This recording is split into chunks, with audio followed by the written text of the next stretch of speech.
До граничното селце Горно Луково не стига автобус.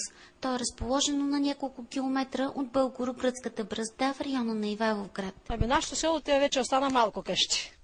Те беше 45 къщи.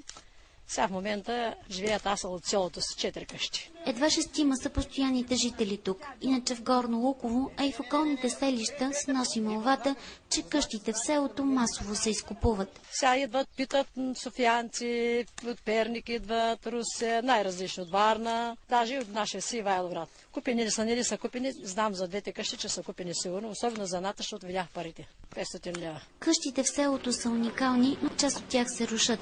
Всички те са градени от камък и са непроменени от построяването им, което е изключителна рядкост. Каменни са и повечето от сградите в съседното по-голямо село Долно Луково. Тук дори има запазена къща с вътрешна тоалетна на втория етаж. Сред забележителностите в Долно Луково е църквата Свети Константин и Елена. Храмът е построен през 1806 година само за една седмица без знанието на турските власти. Строителите са работили тайно нощем. Не сме имали право тогава да строим и затова казва, че ще строят селски обор, не черква. Затова е вкопана в земята, да не привлича вниманието на управляващите. След построяването и църквата не е разрушена, защото турците си имали закон да не се събаря вече изграденото.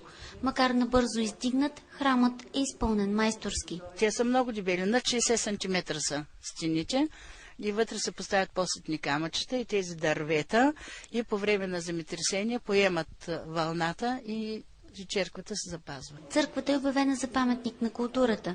Двете села, Горно и Долно Луково, обаче все още нямат статут на архитектурни резервати.